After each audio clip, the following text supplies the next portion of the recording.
Nah, kemarin kan ada orang-orang yang berhak mendapat infak, ya. Ada urutannya, ada siapa yang lebih utama.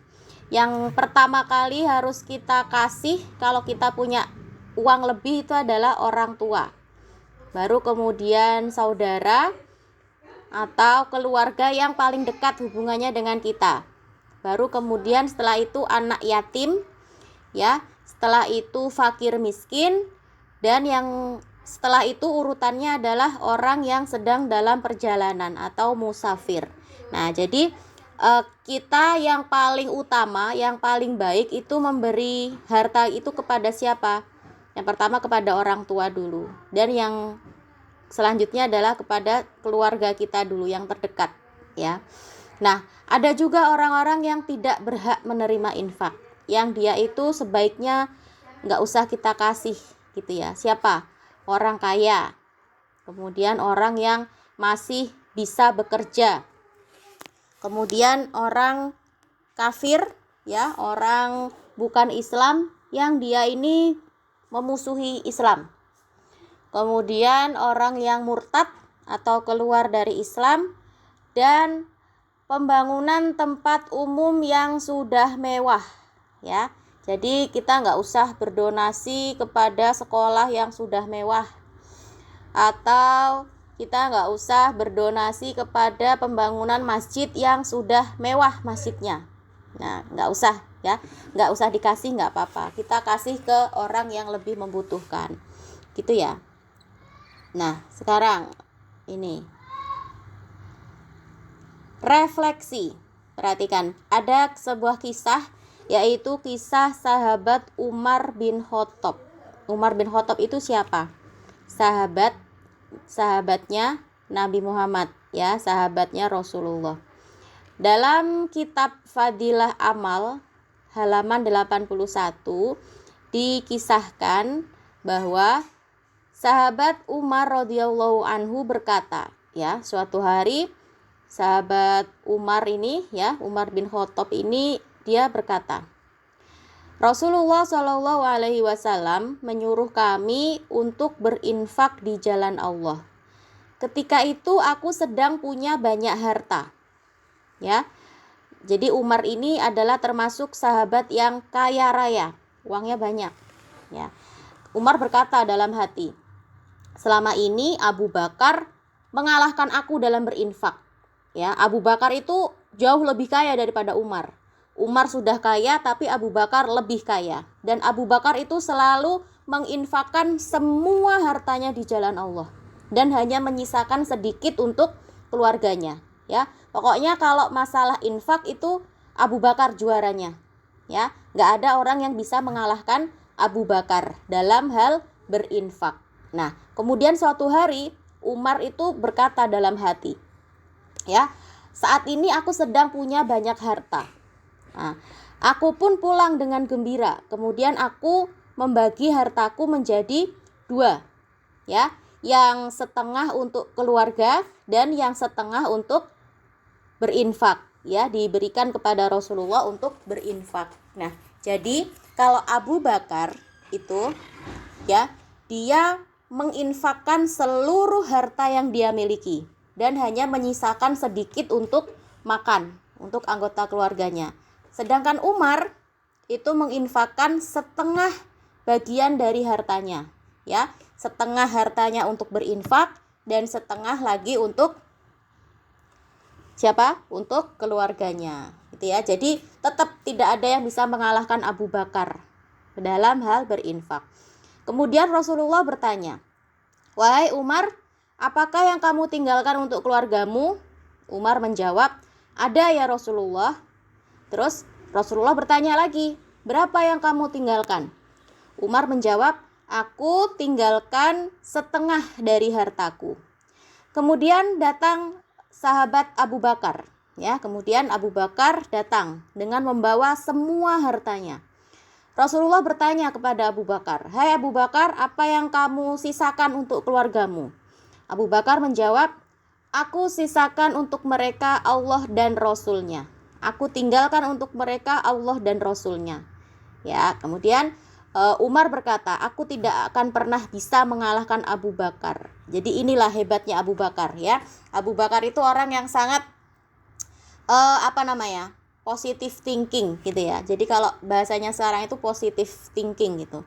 Abu Bakar yakin kalau Allah akan memberi rezeki untuk keluarganya. Meskipun semua harta miliknya itu diinfakkan ke jalan Allah. Jadi Abu Bakar tidak meninggalkan sedikit pun harta untuk keluarganya. Semua hartanya diberikan untuk berinfak untuk Islam. Gitu ya. Nah, itu hebatnya Abu Bakar. Terus dalam tadi Umar berkata gimana? Aku tidak akan pernah bisa mengalahkan Abu Bakar dalam berinfak. Nah, itu hebatnya Abu Bakar. Gitu ya. Kalau kita gimana kira-kira? Kita punya uang misalnya berapa? Berapa uang yang banyak? Kalau uang Jepang itu berapa yang banyak misalnya?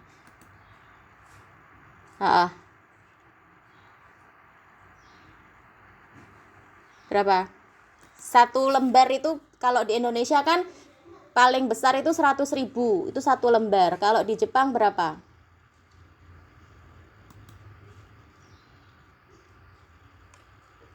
1.000 yen? Bukan. 10.000? Kalau 1.000 kecil ya.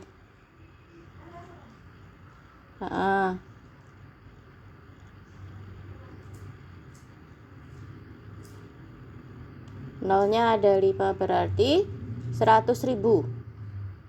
100.000 yen. Itu satu lembar. Nolnya kalau nolnya ada 5 itu 100.000. Kalau nolnya ada 4 berarti 10.000.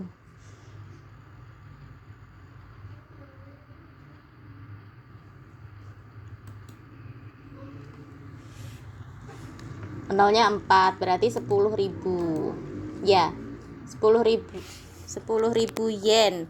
Itu berarti berapa itu kalau dirupiahkan? Sekitar 1 juta ya. Sekitar 1 juta. 1 juta rupiah. Misalnya Nazira dikasih uang itu 10.000 yen. Kira-kira Nazira bakalan ngasih ke orang lain itu berapa? Kalau punya uang segitu, Nazira mau ngasih ke orang berapa?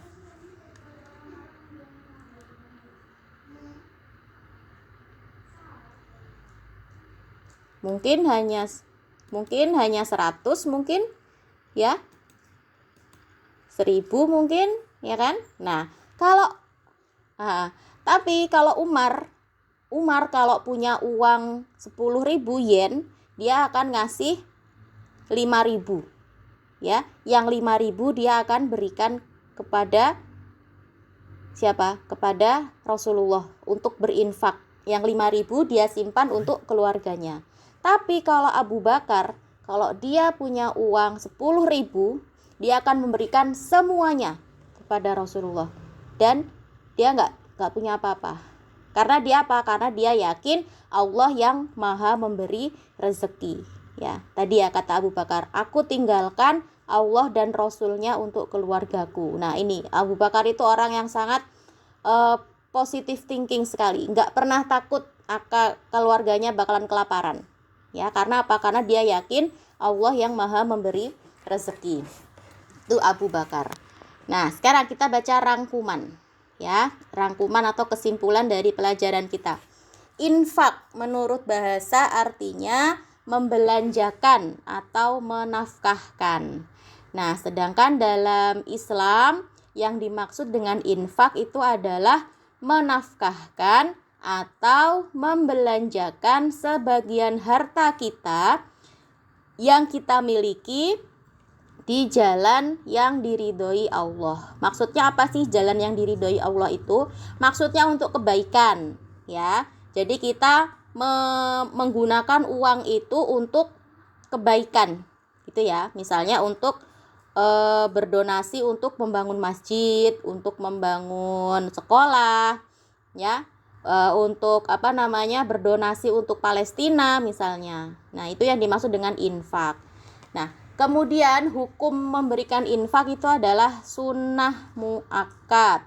Jadi hukum asalnya itu adalah sunnah. Sunnah muakkad artinya sunnah yang sangat dianjurkan untuk kita kerjakan. Rukun infak ada 4. Apa saja? Yang pertama, infak itu harus memenuhi 4 hal. Yang pertama, orang yang berinfak. Yang kedua, orang yang menerima. Yang ketiga, ada barangnya. Dan yang keempat, ada akadnya. Akad itu ucapan, ya, ucapan. Misalnya ustazah mau ngasih uang untuk nazira. Ustazah bilang, ini uang buat nazira. Itu namanya akad, gitu ya. Kemudian macam-macam hukum infak. Hukum infak ada 4. Infak itu bisa jadi wajib. Contohnya apa? Contohnya zakat. Zakat itu termasuk infak yang wajib kita keluarkan.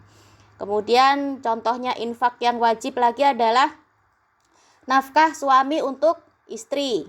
Itu wajib, ya.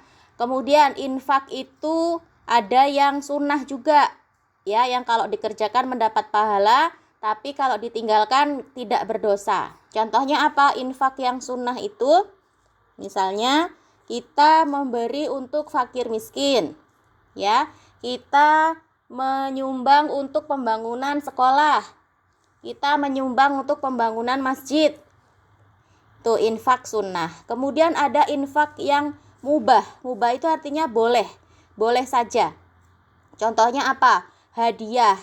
Ada temannya yang ulang tahun misalnya. Kita kasih hadiah. Nah, itu namanya infak yang hukumnya mubah atau boleh.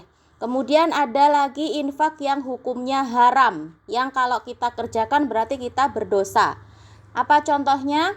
Contohnya infak kepada orang yang keluar dari agama Islam. Kita nggak boleh ngasih uang kepada orang yang murtad, ya, yang keluar dari Islam. Kemudian infak kepada orang kafir yang dia memusuhi Islam, ya.